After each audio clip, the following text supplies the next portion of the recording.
Welcome to 99 TV. నేను లక్ష్మి. ఆంధ్రప్రదేశ్లోని ఏలూరు జిల్లాలో చోటు చేసుకున్న ఈ ఘటన సమాజాన్ని తీవ్రంగా కలిచివేసే అంశంగా మారింది.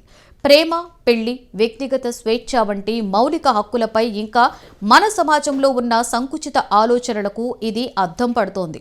21వ శతాబ్దంలోనూ ప్రేమించి పెళ్లి చేసుకున్నందుకే ఒక యువకుడిని ప్రజల ముందే స్తంభానికి కట్టి కొట్టడం, యువతని బలవంతంగా తీసుకువెళ్లడం వంటి దారుణాలు జరగడం ఆందోళన కలిగించే విషయం.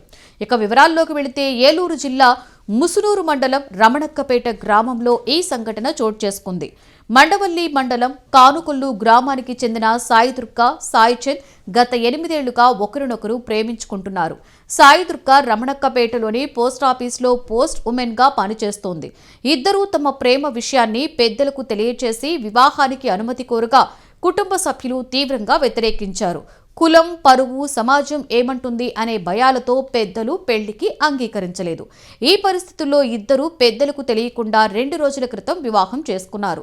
తమకు ప్రాణహాని ఉందన్న అనుమానంతో ముందస్తుగానే మండవల్లి పోలీస్ స్టేషన్ను ఆశ్రయించి ఫిర్యాదు కూడా చేశారు. అయినప్పటికీ పరిస్థితి చేయి దాటిపోయింది. వారి వివాహానికి సంబంధించిన దృశ్యాలు సోషల్ మీడియాలో వైరల్ కావడంతో అమ్మాయి తరఫు బంధువులు ఆగ్రహంతో రగిలిపోయారు.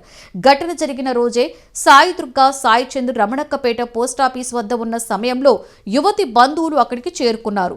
సాయిచంద్ను బలవంతంగా తీసుకువెళ్లి గ్రామం నడిబొట్టున ఉన్న స్తంభానికి చొక్కా లేకుండా కట్టేశారు. చుట్టూ గ్రామస్తులు చూస్తుండగానే అతడిపై పిడిగుత్తులు గుద్దారు. మా బిడ్డనే పెళ్లి చేసుకుంటావా అంటూ చెంపదెబ్బలు కొట్టారు. ఈ దృశ్యాలు అక్కడ ఉన్నవారిని దిగ్భ్రాంతికి గురి చేశాయి. ఎవరూ అడ్డుకునే ధైర్యం చేయలేక ఏం జరుగుతుందో అర్థం కాక చాలా మంది మౌనంగా చూస్తూ నిలబడ్డారు. దాడి జరుగుతున్న సమయంలో అక్కడికి పెద్ద సంఖ్యలో ప్రజలు చేరుకున్నారు. పరిస్థితి తమ చేతిలో నుండి చేజారిపోయిందనే భావన కలగడంతో దాడి చేసిన వారు సాయిచంద్ను స్తంభానికి కట్టేసిన స్థితిలోనే వదిలేసి సాయిదుర్గను బలవంతంగా తీసుకెళ్లారు. అనంతరం విషయం తెలుసుకున్న పోలీసులు కేసు నమోదు చేసి దర్యాప్తును ప్రారంభించారు. ఈ ఘటనపై బాధిత యువకుడు సాయిచంద్ తీవ్ర ఆవేదన వ్యక్తం చేశాడు. సాయిదుర్గ పట్టుబట్టడంతోనే తాము గుడిలో పెళ్లి చేసుకున్నామని, ఆమె ఇష్టంతోనే ఈ నిర్ణయం తీసుకున్నామని స్పష్టం చేశాడు. యువతి బంధువులు 6 తన వద్దకి వచ్చారని, మొదట తనను చంపాలనే ఉద్దేశంతోనే దాడి చేశారని ఆరోపించాడు. స్తంభానికి కట్టి నిర్దాక్ష్యంగా కొట్టారని, జనం ఎక్కువగా చేరడంతోనే తనను అక్కడే వదిలేసి వెళ్లిపోయారని వివరించాడు. అంతేకాదు సాయిదుర్గకు ఏదైనా హాని చేస్తారేమోనన్న భయం తనను వెంటాడుతుందని ఆందోళన వ్యక్తం చేశాడు. ఈ ఘటనను కేవలం ఒక కుటుంబ వివాదంగా చూడలేం. ఇది సమాజంలో ఇంకా కులం, మతం అంటూ ఉన్న సంకుచిత మనస్తత్వాన్ని బయటపెడుతోంది.